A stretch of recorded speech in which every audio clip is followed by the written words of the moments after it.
Voilà, on est aujourd'hui le mercredi 18 novembre, on est le premier jour du mois de Kislev et troisième cours de Parshat Toldot. Donc avant de continuer dans le texte, on ne verra pas forcément beaucoup de texte aujourd'hui, le gros morceau va être, si on en a la force, demain, quand on va attaquer dans le détail les bénédictions, c'est-à-dire donc le fait que Yaakov a pris la place de Esav dans les bénédictions. On va voir un petit peu ce qui se passe, j'espère, demain. Mais en tous les cas, le cours d'aujourd'hui est une préparation au cours de demain, donc il faut bien le comprendre, il y aura peu de textes, mais des notions extrêmement importantes. Ça fait donc depuis maintenant le début de la semaine, on parle de Yaakov et de Esav, on a déjà dit ce qu'on a dit. Je sais que beaucoup de gens ont du mal à assimiler les notions parce que on doit finalement essayer de se nettoyer de plusieurs décennies d'apprentissage de la Torah avec énormément d'erreurs.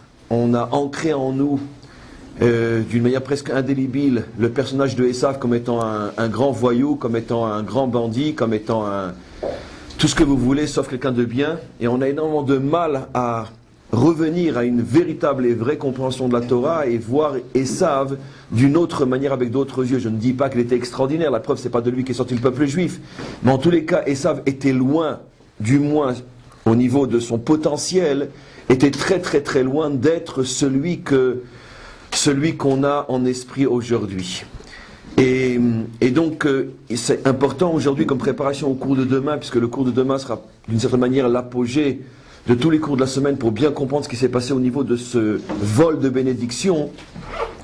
On a donc beaucoup parlé de Yitzhak et de Esav et de Yaakov, et il faut donc maintenant comprendre plus ou moins quel aurait dû être, si ça n'a pas été le cas, mais quel aurait dû être le rôle de Esav, ainsi que le rôle de Yaakov, mais surtout le rôle de Esav, puisque c'est surtout le personnage de Esav qui est le plus mal compris. Alors surtout que la question a été évoquée hier par l'un d'entre vous qui a rapporté ce fameux midrash qui lui aussi est une peau de banane ou une patinoire inimaginable sur laquelle tout le monde se casse la figure. Ce fameux midrash qui dit qu'effectivement la raison pour laquelle Rivka avait mal dans son ventre, c'est parce que les enfants se disputaient dans son ventre, et lorsqu'elle passait près d'une maison d'idolâtrie, alors Esav poussait pour sortir, comme pour montrer qu'il voulait rejoindre l'idolâtrie, et lorsqu'elle passait près d'une maison d'études de la Torah, les fameuses tentes de Shem et Ever, alors c'est Yaakov qui poussait pour sortir parce qu'apparemment il voulait donc rejoindre les tentes d'études pour étudier la Torah. Et de là donc est né tout un fantasme qui est entretenu depuis des siècles par ceux qui ne comprennent pas bien la Torah, et qui explique de là, donc c'est bien la preuve que dès le départ, Esav était promu à être un bandit, et Yaakov va être juste à être un saint. Alors, une telle explication ne peut être colportée que par des gens qui ne connaissent pas la Torah, parce que cette explication contredit explicitement le Talmud. Et vous allez comprendre pourquoi. Justement, on a parlé hier aussi de ce qui allait sortir de bon dans l'histoire de Esav. Ce qui allait sortir de bon de Esav, on a vu bien sûr le personnage de Rabbi Meir, mais on en a mentionné un autre aussi, sur lequel on ne s'est pas arrêté, c'est le fameux César Antonien. Antonien que j'ai mentionné, je crois, il y a 2 jours. Antoninus dans le texte du Talmud, il y a des dizaines d'endroits dans le Talmud où on rapporte non seulement l'histoire de Antonien, mais des enseignements de Antonien, parce qu'Antonien est devenu un grand maître de la Torah caché. Il est devenu l'élève d'un des plus grands maîtres du Talmud qui s'appelait Rabbi Yehuda Hanassi, Rabbi Yehuda le prince, qu'on a l'habitude d'appeler aussi de son plein nom Rabbi. C'était le maître, comme aujourd'hui le Rabbi. On savait Rabbi c'est le maître, c'était le maître incontesté. Et donc il vivait dans le nord d'Israël, à Tibériade, à Tsiporé, dans la région de Tzfat, etc.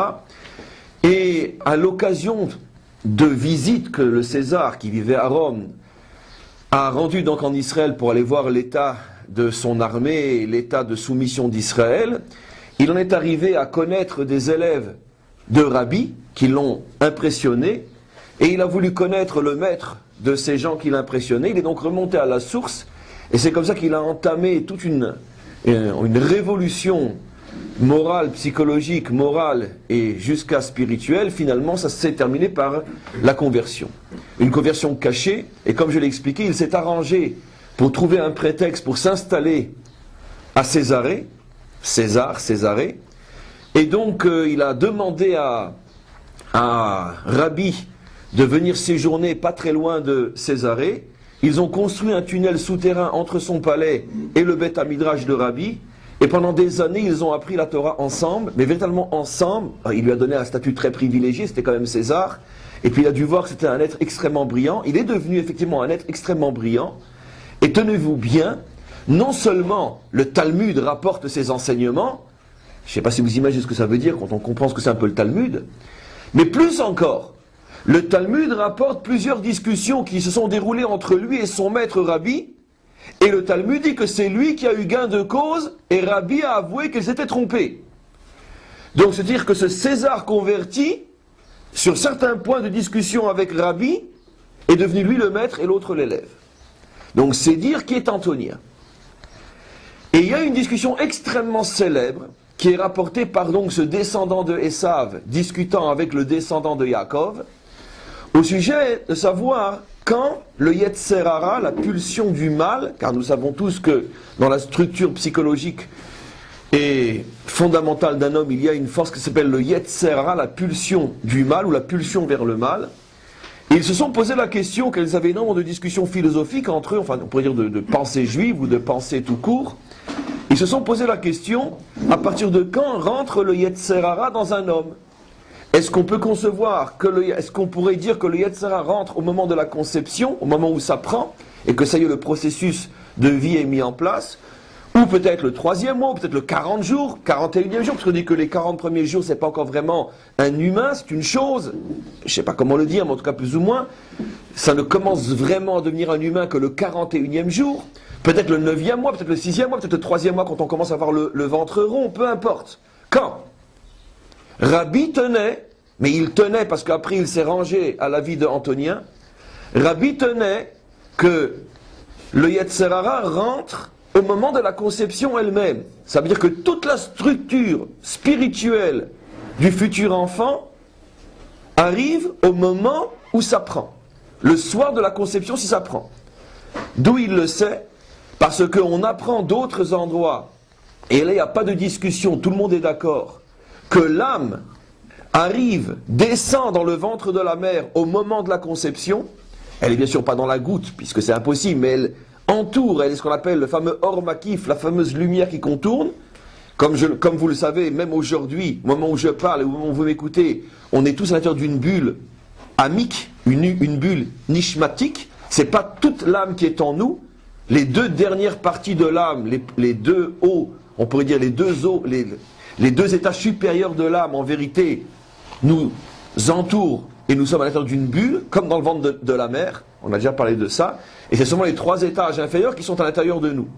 Mais quand l'âme arrive dans le ventre de la mère, la goutte, ou plutôt les 2 graines qui se sont rencontrées et qui commencent maintenant à évoluer, sont entièrement à l'intérieur des 5 niveaux de l'âme. Et c'est seulement au fur et à mesure que le corps se construit que les 3 niveaux qui peuvent rentrer commencent à rentrer dans l'âme. Et en vérité, pour être un peu plus précis, il y a un niveau qui rentre au moment où l'enfant sort, un niveau qui rentre au moment de la circoncision, si c'est un garçon, et un niveau qui rentre au moment de la bar mitzvah. D'accord? Et pour une fille, ça rentre aussi à des moments différents de celui du garçon. Et les 2 derniers restent toujours à l'extérieur de nous, et on est nous dans la bulle nishmatique. Donc en tous les cas, tout le monde est d'accord que dès le moment où ça prend, l'ensemble des 2 graines se trouve à l'intérieur de cette bulle. Et donc Rabbi pensait que de la même manière que la structure positive, spirituelle arrive dès que ça prend, de même la structure spirituelle avec tout ce qu'elle a aussi de moins bon, puisque de toute façon le moins bon est pour notre bien, final, et donc le Yetzer Hara arrive tout de suite aussi. Et voilà que Antonien n'accepte pas. Je ne rapporterai pas toute la discussion dans le Talmud, car ce n'est pas le sujet. Mais Antonien apporte des preuves pour prouver à Rabbi qu'il se trompe. Et finalement, la conclusion est que le Yetzer Hara, lui, ne rentre qu'au moment où l'enfant sort du ventre de la mère, au même moment que une partie de l'âme rentre à ce moment-là dans le corps, le Nefesh, Avec le Nefesh rentre le Yetzer Hara. Mais tant que l'enfant est dans le ventre de la mère, il n'y a pas de Yetzer Hara. L'enfant est absolument, on pourrait dire, blanc, pur, au point que la conclusion de la Gemara est, dans le langage bien sûr métaphorique et codé, que tout enfant dans le ventre de sa mère étudie la Torah. Et donc, Rabbi rejoint l'avis d'Antonien. Bien sûr, on pourrait creuser des milliards et des milliards de jours et d'heures tout ce qui se cache derrière cette discussion, mais ce n'est pas le sujet. Et donc, le Talmud conclut, selon l'avis d'Antonien, il n'y a pas de Yetzer Hara dans le ventre de la mère. Alors bien sûr, les commentaires face à une Gemara pareille opposent ce que dit Antonien et ce que conclut la Gemara. Et comme par hasard, Antonien est le descendant direct de Esav, pour la petite histoire, vous devinez tous que le Hari Akadosh ira beaucoup plus loin que ça. C'est pas seulement le descendant, c'est un des Gilgoul, c'est une des réincarnations de Esav. Et c'est pour ça que Antonien tenait à imposer son avis pour qu'on n'ait pas une mauvaise lecture de ce fameux Midrash qui lui aussi est un enseignement des maîtres. Parce que qu'est-ce que disent les maîtres? On l'a dit au début du cours. Les deux couraient vers apparemment ce qui est leur milieu naturel. Et donc, les commentaires posent la question, à partir du moment où le Talmud tranche qu'il n'y a pas de Yetzer Hara dans le ventre de la mère, comment tu comprends l'autre enseignement des maîtres qui est rapporté sans la moindre discussion, donc apparemment qui est l'avis de tout le monde, y compris d'Antonien, comme quoi, quand elle passait près d'une maison d'idolâtres, Esav voulait sortir. Alors il y a énormément on pourrait dire, de commentaires et d'explications, les uns plus beaux et plus profonds que les autres, mais l'explication qui fait, on pourrait dire, qui fait force de loi pour résoudre cette apparence contradiction, est une explication extraordinaire, fabuleuse, qui a été ramenée par plusieurs sources et qui a été reprise et qui est devenue, on pourrait dire, l'une des explications fortes de la chassidoute pour résoudre cette contradiction. Mais l'origine de cette explication n'est pas que la chassidoute, elle remonte déjà à des commentaires qui ont vécu fort longtemps avant le Baal Shem Tov. Et qu'est-ce qu'ils disent? Ils disent la chose suivante. Il n'est pas marqué dans le texte qu'il voulait sortir pour faire l'idolâtrie. Il est marqué qu'il voulait sortir. Mais pour faire quoi? Il y a deux possibilités. Soit pour être un idolâtre, soit pour faire le tikkun de l'idolâtrie. C'est-à-dire soit pour aller se battre contre les idolâtres. Et on donne un exemple extraordinaire. Imaginez-vous, vous avez un enfant, ça nous est tous arrivé je pense, vous avez un enfant qui depuis son jeune âge, quand il passe près d'un magasin où il y a des armes, il s'arrête et il est passionné. Papa, achète-moi ce fusil, papa, achète-moi ci, papa, achète-moi ça. Viendrait quelqu'un qui suivrait le processus de cet enfant, et puis il voit, il grandit, tout le temps les armes, les armes, les armes. D'accord? Imaginez-vous que cet apprenti psychologue arrivera à la conclusion que quoi? Bon, mais ça c'est la preuve que ça va être un tueur quand il sera grand. Qu'est-ce qu'on lui dit? Recalé, pauvre type. Pourquoi? Non, c'est peut-être la preuve qu'il va être un grand soldat qui va se battre toute sa vie pour défendre son pays et mourir au combat pour la sauvegarde de son peuple. Pourquoi tu dis pas ça? Pourquoi tu dis tout de suite bandit? Parce que tu es un bandit toi-même. Non. Ce qu'on sait, c'est que cet enfant est attiré par quelque chose qui le met en relation avec l'arme. Mais l'arme n'est pas forcément négative. L'arme peut être extrêmement positive. Sans armes et sans soldats, il n'y aurait pas un pays qui tiendrait aujourd'hui. Car on sait dans quel monde de fous et de loups on vit. Surtout nous. Donc, automatiquement, maintenant imaginez-vous deux enfants. L'un, tout le temps il regarde les armes, et l'autre, à chaque fois qu'on passe près d'une bibliothèque ou d'une librairie, oh papa achète-moi ce livre, papa achète-moi ce livre, papa achète-moi ce livre. Le même apprenti psychologue qui dirait, ah celui-là, ça va devenir vraiment quelqu'un de très très bien. Mais qui te dit? Peut-être qu'il va devenir un philosophe complètement fou, peut-être qu'il va être un idéologue qui va transmettre des idées qui vont pourrir et pervertir le monde. Et effectivement, c'est quelqu'un qui va être attiré vers l'écriture et vers l'enseignement ou vers tout ce que tu veux. Mais c'est pas encore une preuve que ce qu'il va produire va construire le monde. Donc il ne faut pas se précipiter. La nature est une chose, ce que tu en fais en est une autre. Ce que le Midrash nous dit, et est une vérité, à laquelle Antonien adhère tout à fait, c'est qu'effectivement, tout le monde est conçu avec une nature qui nous limite et nous délimite. On n'a pas le choix et le libre arbitre de sa nature, Mais par contre, on a le choix et le libre arbitre de l'utilisation de ma nature. Si tu nais avec une nature guerrière, et cette nature guerrière, tu la reçois déjà dans le ventre de ta mère, tu pourrais être soit chef de la mafia, soit héros de ton pays. Mais de toute façon, tu auras une relation avec le combat, avec la guerre. Mais c'est toi qui vas décider. Et donc, c'est de cette manière qu'il faut lire le Midrash, et uniquement cette manière. Effectivement, Esav devait jouer le rôle de guerrier, c'est-à-dire de combattant. Et donc, quand il voyait l'idolâtrie, il se sentait attiré. Pourquoi? Parce que on ne sait pas encore si c'est pour être un idolâtre ou celui qui va combattre le mal, être donc un guerrier du bien qui combat le mal. Et je vais expliquer plus profondément dans quelques instants. Pour l'instant, j'explique au rat des pâquerettes, bien que c'est déjà très haut ce rat des pâquerettes. On ne sait pas encore si ça va être un guerrier ou un idolâtre. Un guerrier du monothéisme contre l'idolâtrie ou un idolâtre lui-même. On sait très bien malheureusement comment ça va terminer. Mais au départ, rien n'est décidé. Pareil, Yaakov, un homme détente, c'est pas encore une preuve qu'il va être un juste et un saint. On a dans l'histoire un autre homme détente, un grand érudit, un homme qui connaissait tous les secrets du ciel, avec qui Dieu parlait, et qui était une sale crapule, comment il s'appelle? Bilham. Qui était, disent nos maîtres, aussi grand que Moshe. Aussi grand en force. Comment il les a utilisés, on le sait.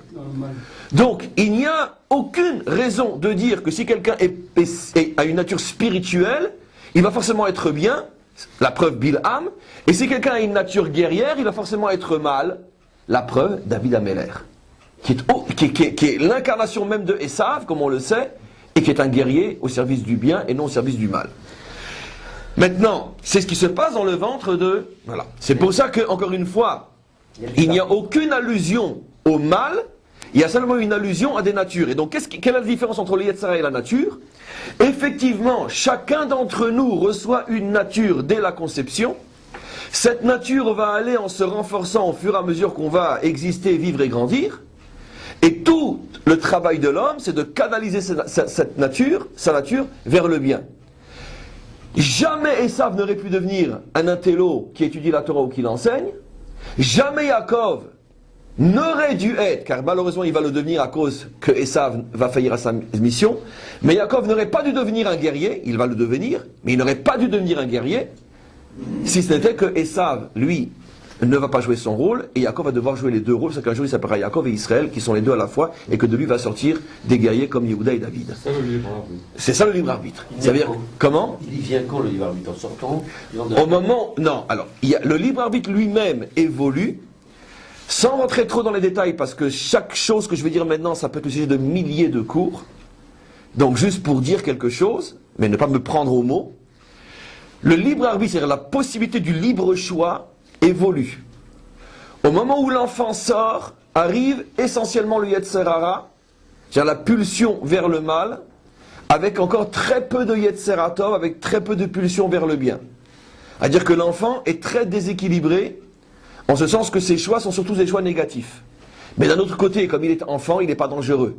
Donc c'est quoi les choix négatifs? L'égoïsme, la recherche du plaisir immédiat, ne penser qu'à lui. C'est pour ça que tout le rôle des parents, l'éducation, de casser, de briser cet égoïsme. Parce que tout le monde sait que si un enfant laisse pousser tout seul, je veux dire, à 13 ans, on fuit la maison.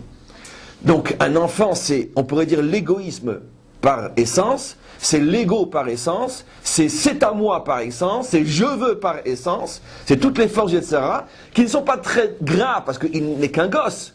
Mais si tu le laisses comme ça, après, ça sera un monstre quand il aura 17, 18, 20 ans et plus.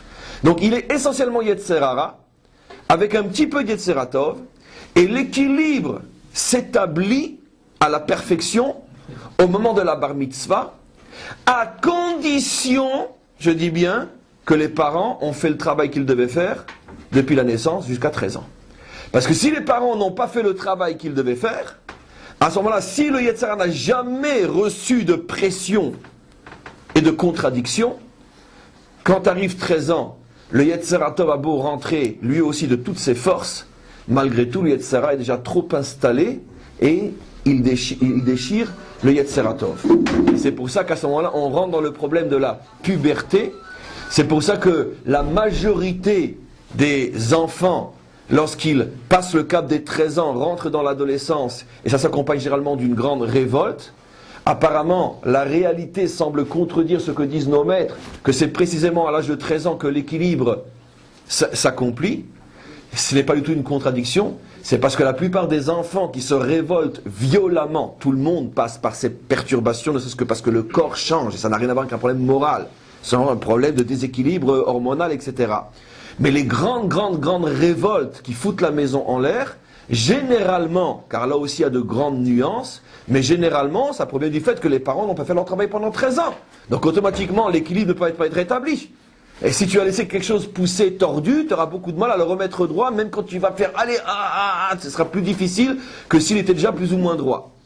Donc ça c'est comment les choses elles évoluent. Alors pourquoi c'est ça? Pourquoi c'est comme ça? Pourquoi ça se fait pas tout de suite d'une manière équilibrée? Il y a des milliards de raisons à ça, mais c'est pas le cours d'aujourd'hui. Donc maintenant je vais passer au shlav supérieur. Je vais maintenant ce que je vous explique encore une fois. Comme je le dis et je le redis. La Torah s'étudie au niveau du Pardes à 4 degrés différents. Il y a le Pshat, premier niveau, c'est ce que je viens d'expliquer.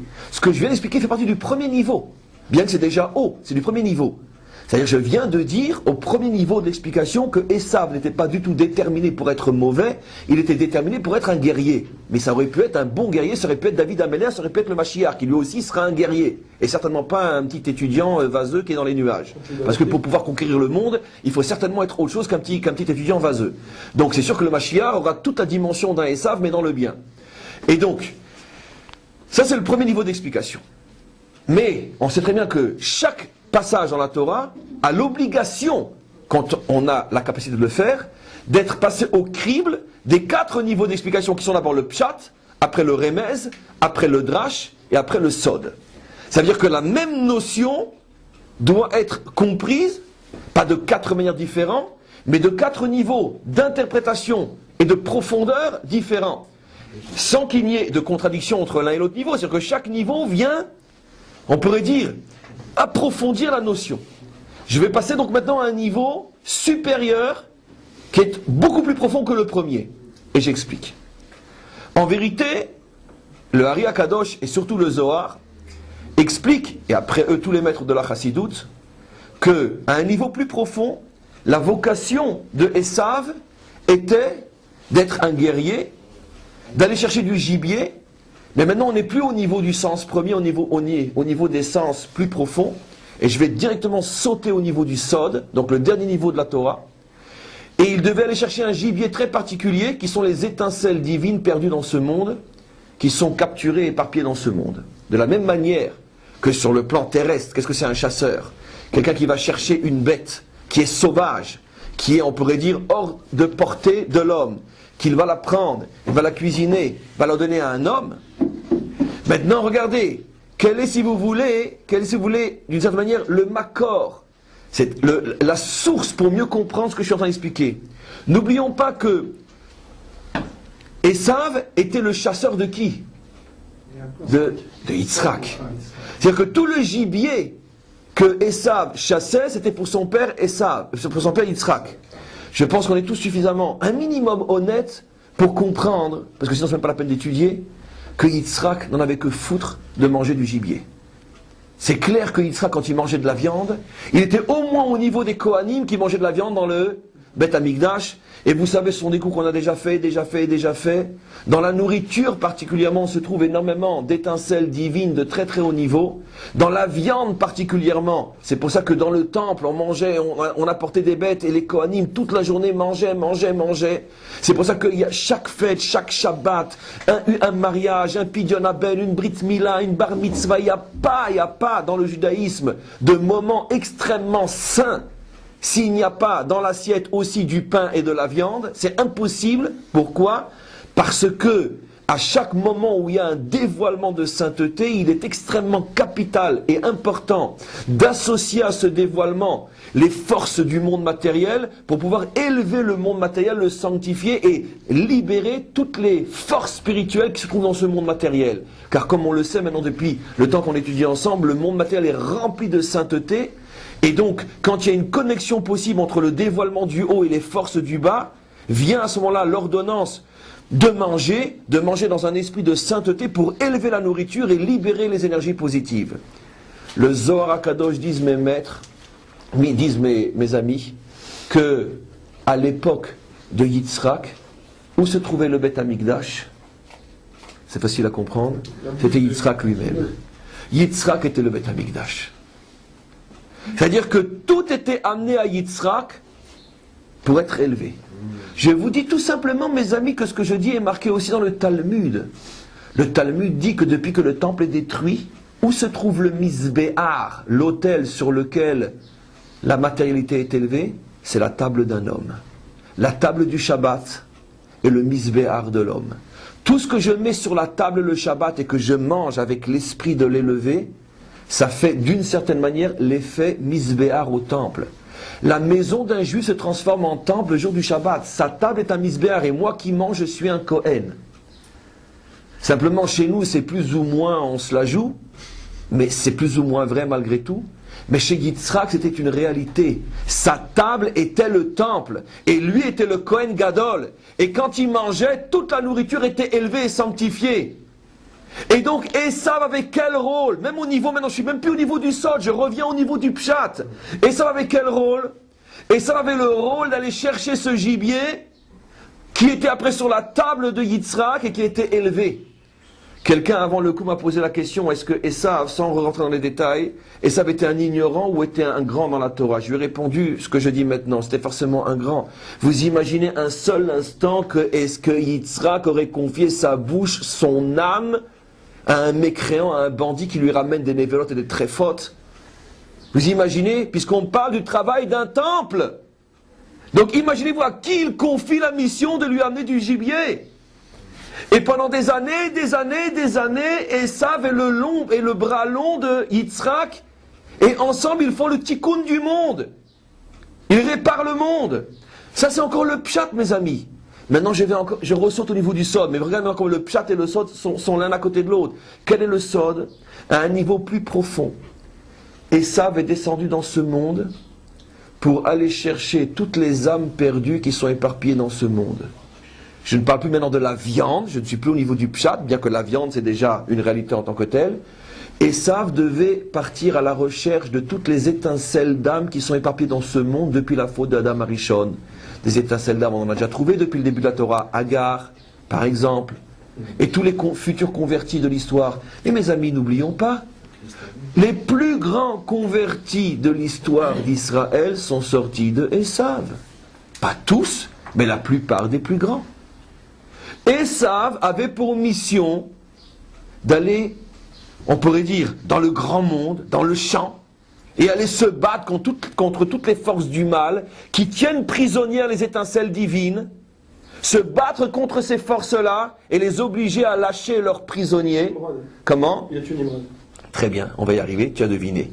Libérer les prisonniers, un peu ce que Abraham a fait avec Lot, et ramener la sainteté au monde.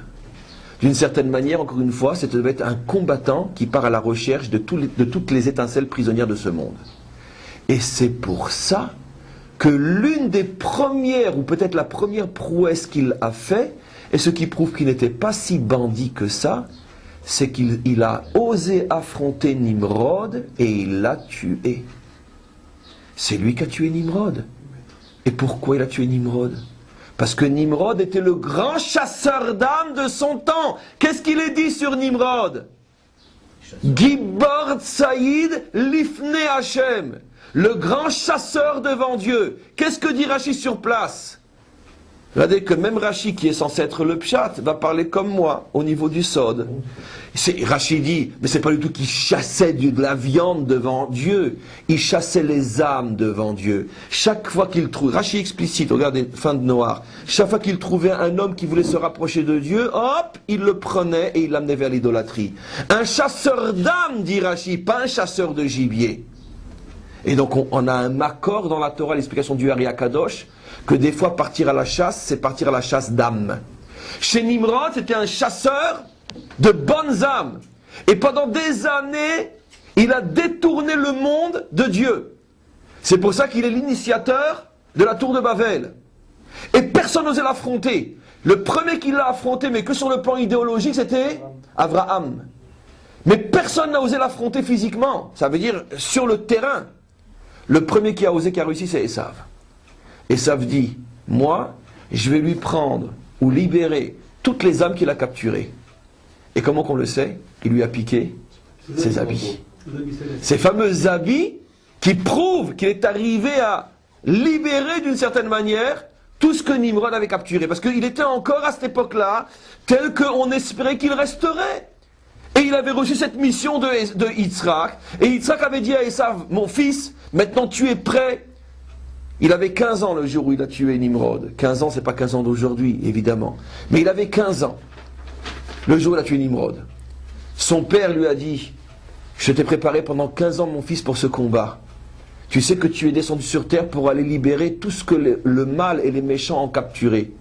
Tu es le guerrier de la vérité. Tu te sens prêt, mon fils? Il a dit, papa, j'y vais. Il est parti, il a tué Nimrod, il est revenu avec les habits de Nimrod. Et vous voulez qu'un père comme ça, il n'aime pas son fils? Je vous garantis que viendra un jour où pas seulement Israël, mais le monde entier, et peut-être surtout nous, devront avant tout demander pardon à Esav pour toutes les idioties qu'on a dit sur lui. Parce qu'on n'a rien compris à ce que c'est Esav. Rien compris. Parce qu'on n'étudie pas, on ne connaît pas la Torah. Et donc automatiquement, on colporte des mensonges. Et donc Esav au début était un homme bien.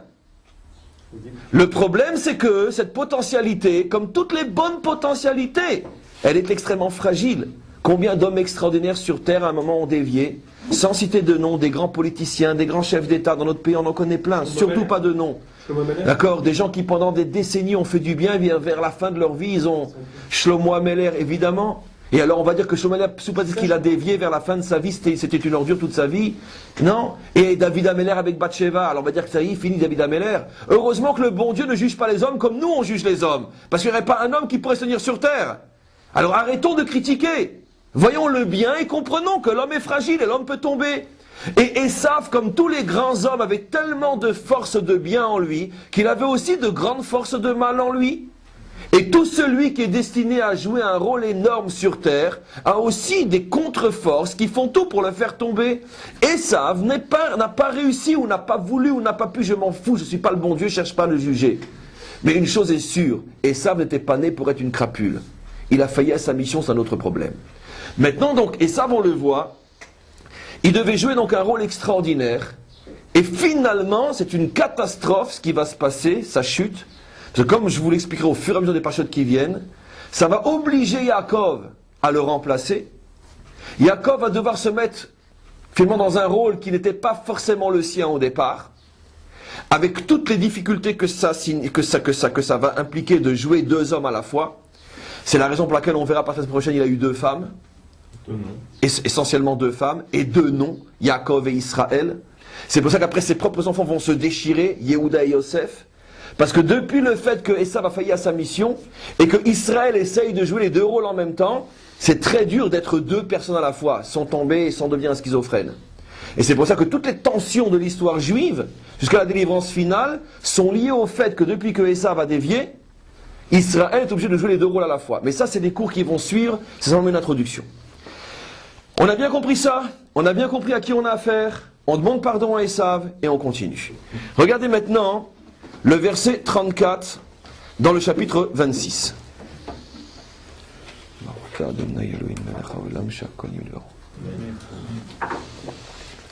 Verset 34, chapitre 26. Vayi Esav ben arba'im shana. Et ça, je veux dire encore une fois, le cours d'aujourd'hui, bien que c'est un cours en soi, est aussi, et peut-être surtout, une préparation au cours de demain, qui est donc les bénédictions, le combat sur les bénédictions. Vayi Esav ben arba'im shana. Esav avait 40 ans. Je suis au verset 34 du chapitre 26. Vayi Esav ben arba'im shana. Esav avait 40 ans. Alors regardez bien ce passage extrêmement mystérieux, mais ô combien révélateur. Vaïkar Isha, et il s'est marié. Comme son père, dit Rashi. Yitzhak s'est marié à 40 ans. Lui, comme on le sait, c'est, on pourrait dire, son père est pour lui son idole. Nos maîtres disent que jamais sur terre un homme a aimé et respecté son père autant que Esav Yitzhak. D'accord. Ça aussi, ça prouve que c'était sans doute pas une si crapule qu'on l'imagine. Et donc, il fait tout comme son père. Son père, c'est son modèle. Mon père s'est marié à 40 ans, je me marie à 40 ans. Sauf que Rachi rajoute, il n'est pas tout à fait comme son père, parce que son père, il est resté jeune homme jusqu'à 40 ans. D'accord. Mais lui, il s'est amusé jusqu'à 40 ans, et puis après, il s'est marié à 40 ans. Donc, c'est vrai, Esav, c'est un homme déchiré. D'un côté, il a des modèles forts auxquels il tient, c'est son père, c'est ce que son père lui a transmis. D'un autre côté, et son grand-père aussi. Mais d'un autre côté, je veux dire, c'est Esav. Il n'y a pas de doute que Esav a dévié. C'est clair. On ne cherche pas à le réhabiliter dans ce qu'il n'est pas. On cherche à rééquilibrer Esav plutôt que le réhabiliter. Car c'est sûr qu'il n'est pas réhabilitable. C'est sûr qu'il a foiré et fauté. Mais il n'est pas comme on le pense depuis le départ. Donc, il se marie en tous les cas à 40 ans. Vaïkar Isha. Et il prend 2 femmes. Première femme, écoutez-moi bien. On l'a déjà lu des milliers de fois, mais je ne comprends pas qu'on ne s'évanouit pas à chaque fois. La première s'appelle Yehudit Bat Be'eri. La juive, fille du puits d'eau vivante. Be'er, c'est des sources vives. Donc je vais la traduire. La juive, fille de la source d'eau vive. Oh, il a dégoté une fille pareille. Une Chitéenne, une Cananéenne. Le peuple de Heth est un des 7 peuples cananéens. Surtout qu'on va voir encore après ce qui va se passer avec cette jeune fille. Donc en tous les cas, pas mal. Pour une Cananéenne s'appelait la juive. Déjà les juifs ils changent leur nom pour pas qu'on leur dise ça le juif. Et elle, la Cananéenne s'appelle la juive. C'est bizarre ça. Bon. C'est la première fois dans la Torah et la dernière fois dans toute la Torah que quelqu'un s'appelle le juif. Yehuda, c'est vrai que ça ressemble, c'est le plus proche. Mais Yehuda, c'est un nom. Mais Yehudi ou Yehudit, Yehudi le juif, Yehudit la juive. D'accord. Et il va falloir attendre jusqu'à Mordechai, donc pratiquement 2000 ans après, pour qu'on en ait un autre qui s'appelle Ish Yehudi.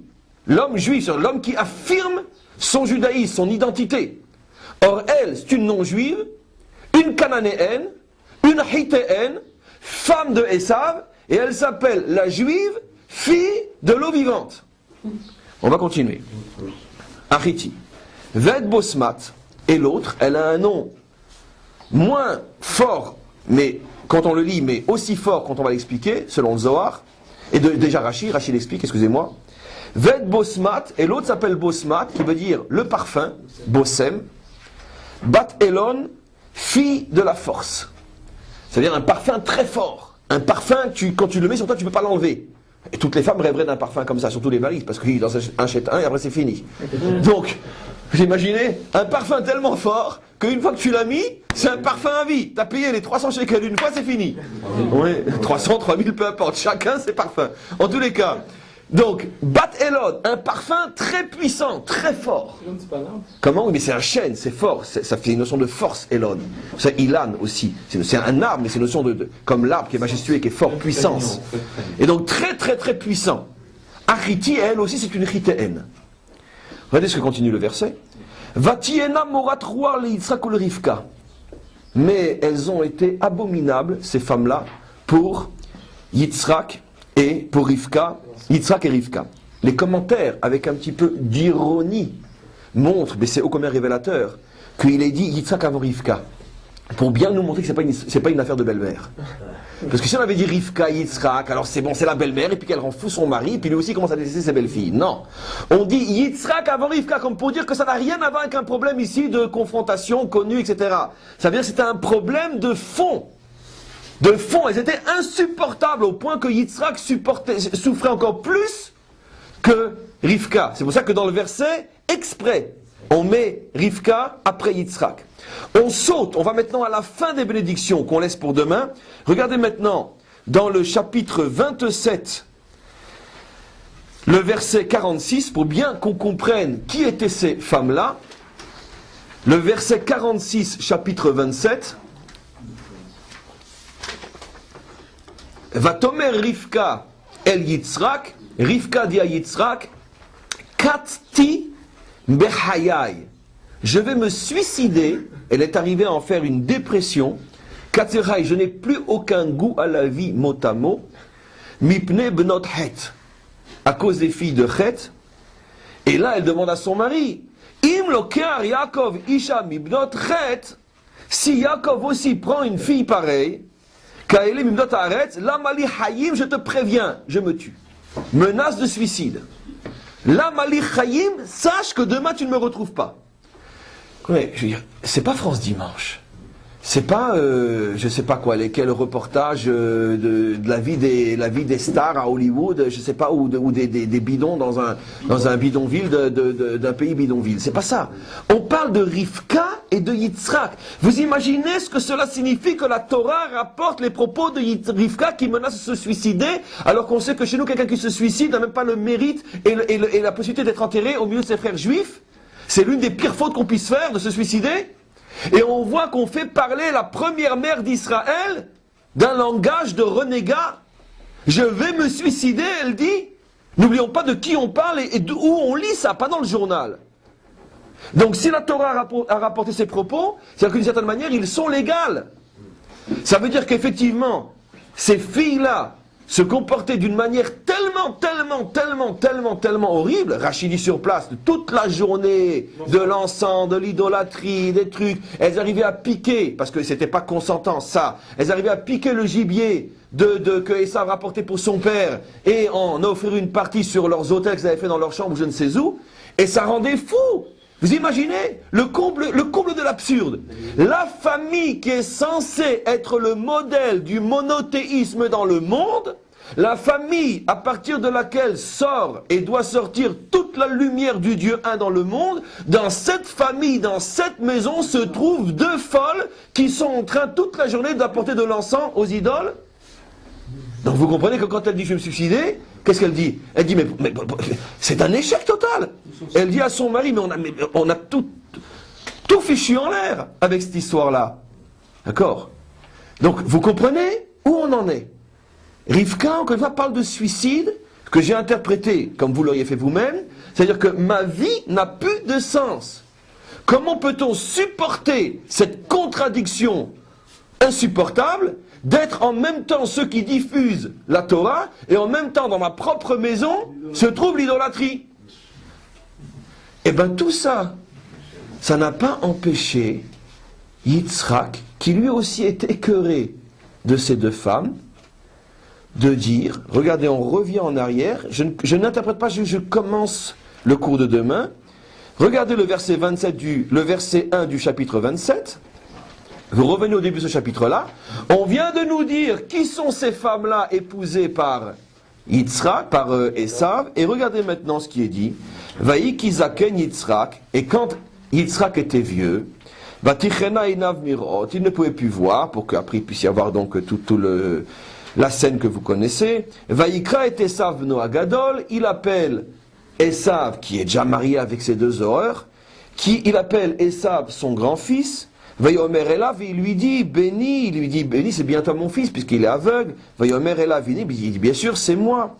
Vayomer, il lui dit, Inena Zakanti, tu saches que je suis déjà relativement vieux, Loyadati Yomoti, et je ne sais pas quand je vais mourir. Et je voudrais surtout pas partir sans t'avoir laissé le plus grand héritage que j'ai à te donner, c'est ma bénédiction. Veata sana kelecha telecha vekashtecha, prends maintenant ta trousse, tes flèches et ton arc, Vetse Asadeh, et va dans le champ, Vetsudali Seida, et ramène-moi du gibier, puisque c'est la fonction de, comme on l'a expliqué, de Esav, de ramener, pas du gibier, j'en supplie, mais de ramener des étincelles. Et donc, pour que je puisse élever la viande au premier niveau, ou que pour que je puisse te bénir, et donc, je veux que tu fasses cette action de me ramener des âmes perdues, pars à la chasse matérielle et chasse spirituelle, comme j'ai expliqué. Va sali matamim, et fais-moi donc des bons plats, kacher afti, comme j'aime, ve'aviali, et apporte-les-moi, ve'ochela, je les mangerai, ba'avur tevarecha nafshi, beteremut, pour que je puisse te bénir avant de mourir. Je comprends pas. On vient de nous dire qu'il a épousé deux femmes idolâtres, d'accord, qui poussent sa femme au suicide. Et je pense, encore une fois, je sais que je me répète, qu'il en faut pour pousser une femme comme Rivka à parler de suicide. Parce que, je veux dire, nos mères juives en ont passé aussi énormément dans l'histoire, et je ne sais pas si on peut les compter sur les 5 doigts de la main, les femmes juives qui se sont suicidées, et même pendant la Shoah. Les mères juives ne se suicident pas. Elle meurt avec la tête haute, mais elle ne se suicide pas.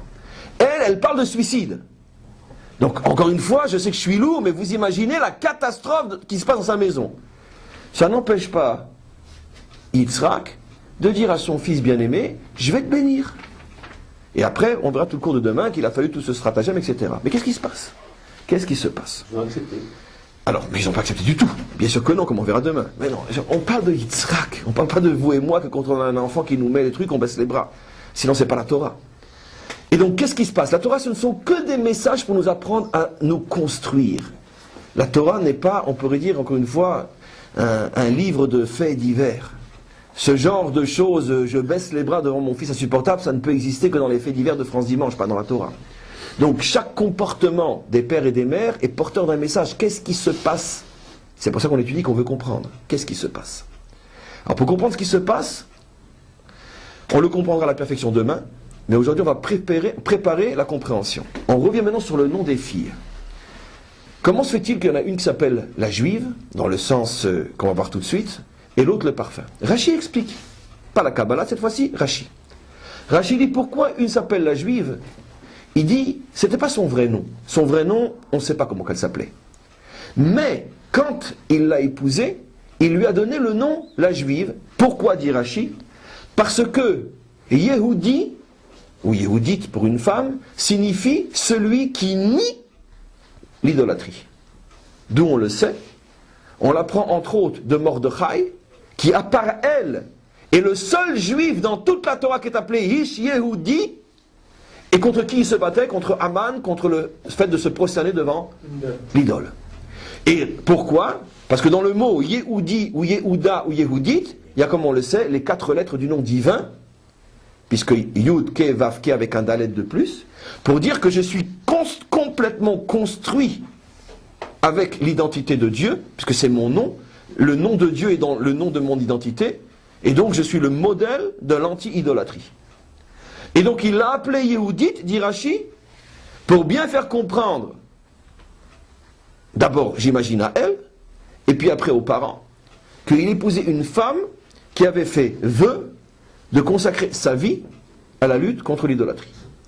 Ce qui, entre parenthèses, est la vocation de Esav, puisqu'il sort vers la maison d'idole pour régler son compte aux idolâtres, en potentiel du moins, c'est ce que ça aurait dû être. Il l'a quand même fait une fois dans sa vie, il a tué qui? Nimrod. Donc on ne raconte pas d'histoire, il l'a au moins fait une fois dans sa vie, avec pas n'importe qui, avec Nimrod, qui était le chef de l'idolâtrie dans son temps. Donc, il l'appelle Yehudite. L'autre, il l'appelle Bosmat. Pourquoi? Je ne sais plus là si c'est Rachi qui dit, mais le Zohar sûr. La Gemara aussi, je ne me trompe pas. Parce que nos maîtres disent que le parfum est le seul plaisir de ce monde dont l'âme retire un plaisir. L'âme elle-même n'a pas de plaisir des plaisirs de la chair. Son seul plaisir, c'est les odeurs, le parfum. C'est que quelqu'un qui est très sensible aux odeurs, aux parfums, quelqu'un de très spirituel, qui a une grande âme. On dit que le Mashiach va richobirat Hashem, émanera de lui un parfum de crainte de Dieu. On parle encore une fois du parfum. C'est pour ça que le Mashiach est appelé Ruach Apenu, le souffle de notre bouche, le souffle des narines. C'est-à-dire que tout ce qui touche le nez est lié à la délivrance, pour des raisons de Kabbalah très très hautes aussi. Le nez fait allusion à des lumières extrêmement élevées aussi. En tous les cas, il appelle Bosmat comme pour dire, tu sais, cette deuxième femme, c'est l'âme personnifiée. Elle est Kulo-Am, elle est entièrement spirituelle. Elle porte le nom du parfum. Bat Elon, et c'est pas passager comme un parfum. Des fois un parfum, tu le mets sur la peau, 3 heures après, 2 heures après, il n'y a plus rien. Non, Bat Elon, chez elle c'est du vrai, du solide. Il épouse donc 2 femmes à qui il donne des noms qui montrent qu'apparemment elles sont des piliers de spiritualité. Pourquoi il les renomme? Comment? Mais parce que pour montrer ce qu'elles sont. Ils sont convertis. Parce que, oui, de cette manière, on peut dire tout ça, exactement, très simple, parce qu'il est converti. Évidemment, parce qu'il les amène dans la maison de son père et de sa mère. Donc, comme un converti, il prend un nom au moment de sa naissance. Au moment de sa naissance, c'est de sa conversion qui est sa vraie naissance. Et donc, le problème c'est pourquoi elles ne sont pas mortes, elles, de rire, et lui aussi. Mais ça, on peut comprendre encore, parce que je veux dire, les farceurs prennent leur farce au sérieux. Mais comment se fait-il que Yitzhak et Rivka ont assisté au mariage? Car apparemment, ils ont assisté au mariage. D'accord. Dit d'une autre manière, comment se fait-il qu'ils ne sont pas eux morts de rire quand ils ont vu la Chitaine arriver, comment tu t'appelles? La juive. Tu veux dire, tu meurs sur place avec la tête que tu as. Non, ça a marché. Et ce n'est qu'après que finalement, c'est tout le contraire qui s'est passé apparemment. Mais d'un autre côté, si c'est vraiment tout le contraire qui s'est passé, comment se fait qu'elles n'ont pas été fouchues à la porte? Et comment se fait-il qu'on va quand même bénir Esav? Et là, je pose la question bombe. Je ne comprends pas. Mais dis-moi, Abraham et Sarah, peu importe s'il y a eu un petit conflit entre eux, Abraham et Sarah ont pris leur propre fils, qu'il était loin, loin, loin d'être un idolâtre, quand il a été mis à la porte. Avec la mère qui était une grande sainte, comme on le sait. Parce qu'il y a eu une petite déviation, c'est pas le sujet, ils ont été mis à la porte. Et deux ordures pareilles qui te font de l'encens sous le nez de Yitzhak et Rivka, ils restent à la maison. Mais qu'est-ce qui se passe? Mais qu'est-ce qu'on nous raconte ici? Mais comment on peut lire un passage comme ça sans s'arrêter et dire mais c'est pas possible, mais qu'est-ce que la Torah nous raconte? Qu'est-ce que la Torah nous raconte? Et Yitzhak, c'est pas un petit rigolo, hein? Quelqu'un qui à l'âge de 37 ans donne son cou pour qu'on lui coupe le cou, c'est pas un petit rigolo, c'est din, on le sait tous. C'est din, c'est gvoura, c'est la rigueur, Yitzhak. Mais qu'est-ce qu'il fait avec ces deux folles dans sa maison? Pourquoi il les met pas dehors? L'explication, elle est dans un mot. Het. Ce sont des chitéens. Vous vous rappelez pas, c'est qui les chitéens? Où on les a vus les chitéens? Les chitéens à Chevron. Et qu'est-ce qu'on a expliqué sur les chitéens? Pourquoi Abraham s'est prosterné devant les chitéens? Parce qu'Abraham avait vu le secret des âmes perdues à l'intérieur des chitéens. Les chitéens étaient l'un des peuples cananéens qui possédait, sans le savoir lui-même, le plus d'étincelles divines perdues, capturées, emprisonnées dans ces corps cananéens. Et Abraham sait qu'il faut qu'il enterre sa femme là-bas pour commencer à libérer ses énergies. Ça va être un diffuseur de lumière, le tombeau de sa femme. Et c'est pour ça qu'il se procède devant eux, pas devant leur physique, mais devant les âmes saintes qui sont prisonnières chez les chitéens. Eh bien, mes amis, puisque la vocation de Esav, c'est de partir à la chasse des âmes perdues, c'est tout à fait normal qu'il épouse ces deux filles-là. Il est mort, Abraham? Comment? Oui, il était déjà mort. Bien sûr, c'est sa vocation. Et quand il les amène à son père, et que son père commence à sentir les odeurs de l'encens idolâtre, et puis qu'il commence à faire une drôle de tête, son fils lui dit, mais papa, c'est ma vocation, laisse-moi le temps, on va y arriver. C'est toi qui m'as formé pour être un chasseur d'âmes perdues. Et donc vous avez tout compris. Et c'est pour ça qu'il l'appelle la juive. Comme pour dire, il y a au plus profond de cette folle une âme perdue. Et il dit à son père, mais laisse-moi le temps, j'y arriverai. Laisse-moi le temps. On ne peut pas prendre une cananéenne, qui est une véritable idolâtre, et sous prétexte qu'elle a peut-être effectivement une âme perdue en elle, en 2 semaines, 3 semaines, 4 semaines, 1 mois, 2 mois, même 1 an, 2 ans, en faire une sainte. Il l'appelle la juive comme pour dire, fais-moi confiance, j'y arriverai. Il coince son père, puisque c'est son père qui l'a formé à ça. Et son père ne peut que se taire. Regardez cette merveille. Sa mère. Et sa mère aussi, parce qu'évidemment, sa mère... Non, Chazak. La seule qui sait, et ça, Yitzhak ne le sait pas, ne peut pas ou ne veut pas le savoir, on verra pourquoi. La seule qui a vu dès le départ, c'est encore une femme, comme Sarah avait vu avec Ishmaël, comme Rivka elle voit avec Esav, la seule qui voit que Esav n'y arrivera pas, que ça fait déjà bien longtemps qu'il a renoncé à sa vraie mission, et qu'il se sert de la vitrine de sa mission pour en cachette faire ce qu'il veut, c'est Rivka. Mais Rivka n'arrive pas à convaincre son mari. Et quand elle commence à respirer les odeurs d'encens et qu'elle vient la première fois, on imagine son mari, parce qu'avant de dire je me suicide, on imagine combien de fois elle a dû venir chez lui. Et qu'elle lui dit, écoute, enfin tu vois bien, elle se fout de nous. Qu'est-ce qu'a dû lui dire Yitzhak? Il dit, ma chérie, mais enfin c'est le rôle de notre fils, laisse-lui le temps. Et j'imagine qu'en bon pédagogue, il a dû aussi lui expliquer, tu sais, nous d'où on vient, tu sais, hein, le père d'Abraham était un grand idolâtre lui aussi. Tu sais, ma chérie, qui c'est qui a amené Abraham, mon père, se faire jeter dans la fournaise à l'époque de Nimrod? Qui c'était? Ben, c'était mon grand-père Terach. c'est lui qui a pris mon père Abraham et qui l'a amené chez Nimrod. Et devant les yeux de mon grand-père, on a pris mon père, on l'a jeté dans la fournaise. C'était pas un idolâtre, mon grand-père? Et regarde-moi, ma chérie, t'es pas fière de moi aujourd'hui? Donc laisse le temps. Laisse le temps. Qu'est-ce que vous voulez que Yitzhak, qu'est-ce que vous voulez que Rivka dise? Oui, mais je sais qu'il y a une différence entre Térar et Esav. Elle va dire c'est pareil. Eh ben, il va lui mettre une paire de claques. Il va dire comment tu oses parler comme ça de ton fils? Comprenez? Donc, elle est coincée. Elle doit s'en remettre à la providence et ce n'est que demain qu'on va voir comment qu'elle va arriver à s'en sortir en mettant Yaakov devant Esav et en imposant ce qu'elle sait être la vérité à Yitzhak. Comment? Comme avec Abraham, quand il a dit pour le chasser. C'est une très bonne question. Comment se fait-il que Hachem n'intervient pas? C'est une question que le Zohar demande. On verra demain. Rappelez-moi la question. Voilà. Pourquoi là, effectivement, le Zohar pose cette question sur cette paracha, pourquoi ça ne s'est pas passé comme entre Sarah et Abraham, ou dans le fait d'une dispute entre eux, car on imagine combien il y a dû y avoir de disputes entre eux, pourquoi tout d'un coup Hachem n'interviendrait pas, il dirait à Esav, à Yitzhak, écoute ta femme, et c'était fini, Esav dehors. Non. Le Zohar pose la question et il expliquera, on verra demain, que Hachem voulait que ça continue jusqu'au moment où Yaakov prenne les bénédictions par ruse, parce qu'il y avait un intérêt spirituel à ce que les bénédictions soient prises par ruse. Comme on verra, ça a fait le tikkun de la ruse du nachash du serpent. Mesure pour mesure. Le serpent est venu avec la ruse, il fallait maintenant le ruser pour le déruser. Et ça, on verra demain. Donc, toutes ces questions-là. Donc, vous voyez comment ce passage-là, maintenant, rentre dans un contexte complètement nouveau. On est véritablement dans une des séquences les plus spectaculaires de cette histoire-là, et on verra demain. Elle était sincère la démarche de Esav pour aller chercher ces deux femmes au début.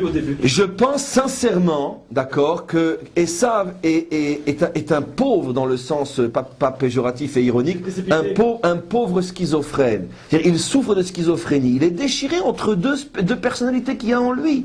D'un côté, son refus de faire le bon choix, et d'un autre côté, sa vocation profonde, potentielle, qui est d'être un héros qui se bat contre les forces du mal. C'est pas une faute de précipitation comme Shlomo Meller qui a fait rentrer beaucoup de peut-être la même faute que Shlomo Meller. C'est possible qu'il y ait une faute de précipitation. Ça semble pas être ce que les commentaires expliquent.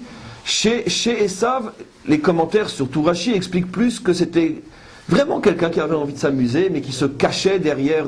c'est pour ça que vous savez tous que l'animal qui va symboliser Esav, c'est le porc. Pourquoi? Parce que le porc, il est extrêmement cachère s'il montre ses sabots.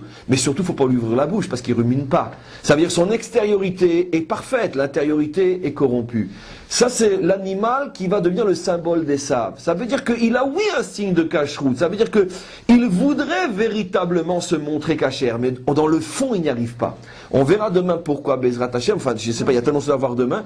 Mais en tous les cas, est-ce que c'est une précipitation de sa part? Est-ce que c'est, on pourrait dire, un bon prétexte pour s'amuser en se réfugiant derrière le fait que, soi-disant, il joue son rôle, mais en vérité, tout simplement, il se marie avec les Cananéennes pour s'amuser, un point, c'est tout. Je pense qu'on ne saura jamais. La marche avant est bonne parce que sa tête, elle est restée dans le tombeau. Voilà, alors justement, le fait qu'effectivement sa tête est enterrée dans la Mahara, ça prouverait qu'il est pas si, etc. Non, on ne nous dit pas qu'il a fait échouer. Par contre, l'histoire est ce qu'elle est. Les plus grands constructeurs du peuple juif sont sortis de Esav. Donc, comment dirais-je, ce qui est donc la preuve comme quoi il avait un potentiel inimaginable. Lui, de son vivant, n'a pas eu la possibilité de le dévoiler vraiment, mais l'histoire ne l'a pas trahi, l'histoire ne l'a pas jeté aux oubliettes, l'histoire a tenu compte de sa potentialité et a fait sortir les uns après les autres, les plus grandes âmes de notre histoire juive viennent de Esav, comme on le sait, Rabbi Meir, Onkelos et des quantités d'autres. Yaakov était un prophète, oui. Alors pourquoi, si c'était le cas, s'il avait vu en lui cette... Yitzhak, vous voulez dire son père. Non, son frère. Ah, oui. Parce qu'il est dit qu'il n'a pas voulu donner Dina, et que Dina aurait pu lui faire... Non, là, on verra. Là, c'est dans deux parachiotes. On verra. Non, on verra. Ça veut dire qu'il a vu en lui que c'était pas... On verra. Tout ça, on verra. Dans la comparaison... À quel moment il faut comprendre. Je veux juste terminer le cours. Il faut comprendre que la vie, s'il vous plaît, l'existence est extrêmement, on pourrait dire complexe et nuancée. Un sage est celui qui a le sens de la nuance et de la complexité. L'ignorant, ou plutôt on pourrait dire le simple d'esprit, est celui qui voit la vie en noir et blanc. Et c'est malheureusement souvent comme ça qu'on voit la Torah, d'où le drame de l'ignorance dans laquelle on se trouve pour beaucoup d'entre nous face à la Torah. La Torah nous présente des situations extrêmement complexes, où il n'y a jamais tout noir et tout blanc. Il n'y a pratiquement pas de personnage dans la Torah qui est entièrement noir. Même Amalek, d'accord, de lui sont sortis des convertis, comme on le sait, entre autres, un des plus célèbres, comme j'ai toujours dit, qui était le garde du corps de Shaoul, notre premier roi. Vous imaginez la confiance que l'on doit faire à celui qui est chargé de protéger la tête du roi? C'était un converti d'Amalek. Donc, comme si la Torah voulait nous montrer, vous n'avez rien compris, vous êtes des idiots. Même d'Amalek, je peux faire sortir le bien si je veux. Le mal absolu n'existe pas. Donc, si c'est vrai au niveau d'Amalek, ne parlons pas au niveau de Esav, enfant de Yitzhak et de Rivka. N'oublions jamais qui sont ses parents. Donc, on ne peut pas, on n'a pas, c'est un crime moral et spirituel de le noircir. Il a pour mère et pour père Yitzhak et Rivka. De ventre pareil, de semences pareilles, il ne peut pas sortir une abomination, c'est impossible. C'est pour ça que c'est un être extrêmement complexe, extrêmement nuancé, qui lui-même vit une sorte de déchirure entre les forces du bien et les forces du mal. De son vivant, ce sont les forces du mal qui ont pris le dessus, mais les forces du mal n'ont jamais anéanti les forces du bien qui se trouvaient en lui. C'est pour ça qu'il prendra sa revanche beaucoup plus tard dans l'histoire, en nous donnant, entre autres, Rabbi Meir. N'oublions pas que s'il n'y a pas Rabbi Meir, il n'y a plus de peuple juif aujourd'hui. Toute la Torah chez Béalpé, toute la Torah d'Israël est sortie de la bouche de Rabbi Meir. Il n'y a pas de Rabbi Meir, il n'y a pas de cours aujourd'hui, il n'y a pas de cours hier, il n'y a plus de peuple juif. Donc, vous voyez bien qu'il prend sa revanche et il nous amène donc, on pourrait dire devant le fait accompli, que ne croyez pas que je suis si noir que ça.